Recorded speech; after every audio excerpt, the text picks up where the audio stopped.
శాసనసభలో BRS MLA Anil Jadhav comments కి మంత్రి సీతక్క కౌంటర్ ఇచ్చారు. సీతక్క తల్లిదండ్రులకు ఆర్ఓఆర్ పట్టాలు ఇచ్చింది కూడా కేసీఆర్ అని అనిల్ జాదవ్ చెప్పారు. దాన్ని సీతక్క ఖండించారు. పోడి వ్యవసాయం చేసుకుంటున్న తన తల్లిదండ్రుల హక్కు అని సీతక్క స్పష్టం చేశారు.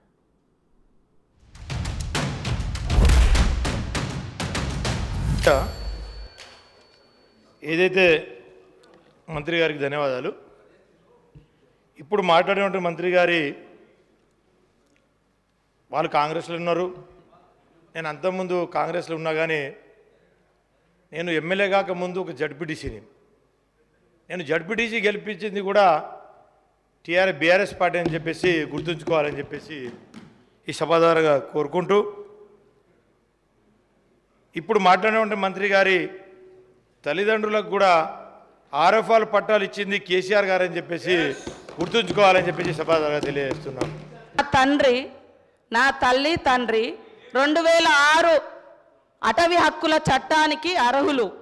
వాళ్ళు ఎక్కడ దానం తీసుకోవాలి. ఒక ఆదివాసీ బిడ్డలుగా పోడు కొట్టుకుంటే 10 ఎకరాల వరకు హక్కు సోనియమ్మ పెట్టినటువంటి చట్టం. దాని ప్రకారంగా వాళ్ళకు వచ్చింది. ఏది దానం రాలే. నా తండ్రి రెక్కలు ముక్కలు చేసుకొని అడవి కొట్టుకొని బతికే తండ్రి.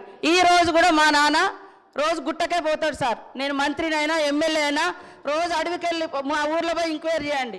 కాబట్టి ఏది ఉచితంగా రాలే, చట్ట ప్రకారం వచ్చినటువంటి హక్కు. కాబట్టి దానం ఇచ్చినాం అని మాట్లాడకండి. అది నా హక్కు.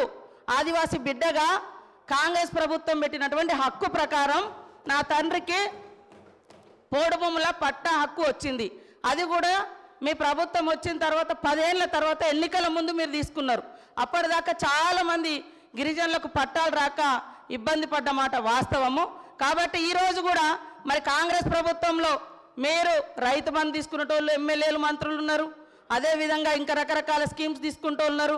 అంటే ఒక ఆదివాసిని అయినందుకేనా సార్ పదే పదే ఈ ఎమ్మెల్యే తల్లిదండ్రులకు ఇచ్చినాం, ఈ ఎమ్మెల్యే తల్లిదండ్రులకు ఇచ్చినామని చెప్తారు. అది నా హక్కు. నేను ఎమ్మెల్యే కాకముందు నుంచి కూడా నా తండ్రి నా తల్లి అడవిని ఆధారంగా చేసుకొని బతికే కుటుంబాలు మావి. కాబట్టి ఆ క్రమంలో వచ్చినటువంటి తప్ప అది పుణ్యానికి దానంగా రాలే. అందుకనే ఇంకోసారి ఇక్కడటువంటి ఎమ్మెల్యేలు కూడా మాజీ మంత్రులు కూడా మరి ఈ రాష్ట్రంలో రైతు బంధు ఎందుకు తీసుకున్నారు?